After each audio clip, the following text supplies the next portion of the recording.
Hey everyone, welcome back to day 4 of the Daily Dose. And we are continuing on this topic of taking 100% responsibility for your life. There's so many areas in our life that we blame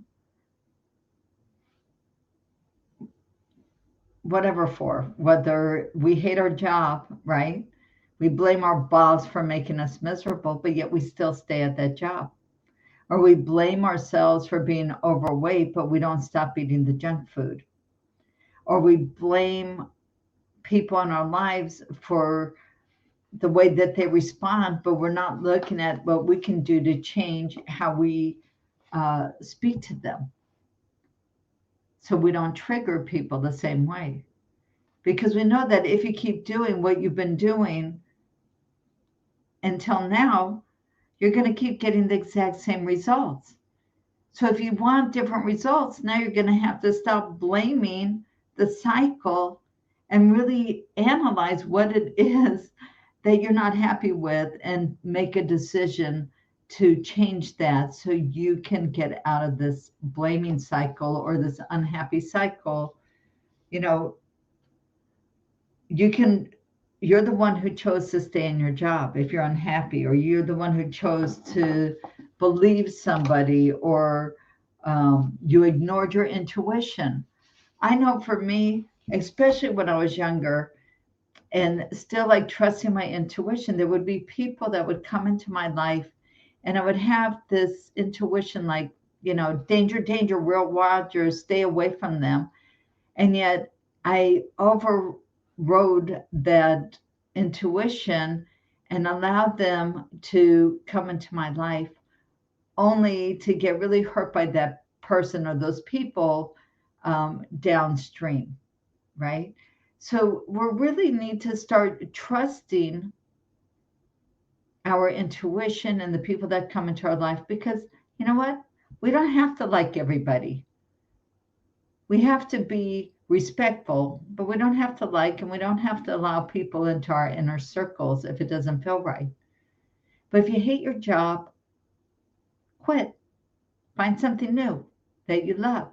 And look at, maybe take some of those tests to see what kind of job you would be a better fit for if it's the field that you're working in that you don't enjoy. Or if you're overweight, what is it that's holding you back from getting to be a healthy person? With that, a lot of times, especially with weight, there's trauma that happened when somebody was young and it becomes a protective mechanism.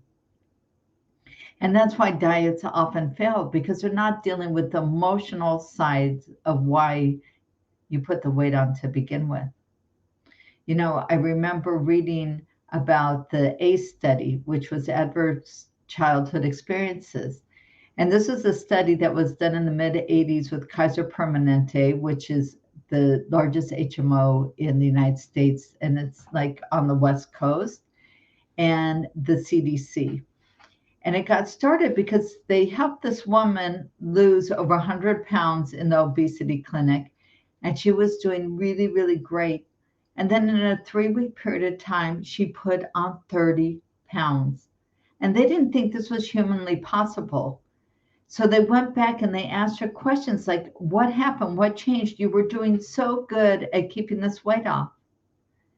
Well, apparently, when she was young, she was molested or sexually assaulted, and the weight became her protective mechanism because then she's not attractive to men anymore. Well, so that's stuck in her subconscious mind, and now all of a sudden she loses all this weight and she's starting to get attention from men, and it triggers those old feelings that she never dealt with. So what happens? She eats for comfort because subconsciously she never learned to love herself, to allow herself to really lose that weight and keep it off permanently. So sometimes things happen in our lives and we suppress them, or we ignore them, or we don't want to see the connection of how those events from our childhood are affecting us now as adults. But when you do, that's when magic happens. because then you really grow to be the best version of yourself. So thank you so much for being with me all week long. I'll look forward to seeing you on the live stream next Sunday at 9 a.m. Eastern Time, 9 a.m. Pacific Standard Time, 12 noon Eastern Time, 7 p.m. Israel Time. Don't forget to join the Facebook group at facebook.com/group/thestrata so you can get the link to come in and ask your questions live. And also, I would love to engage with you there. If you have questions or topics that you would love me to address, please put them there. All right. See you next week. Have a great, awesome week, guys.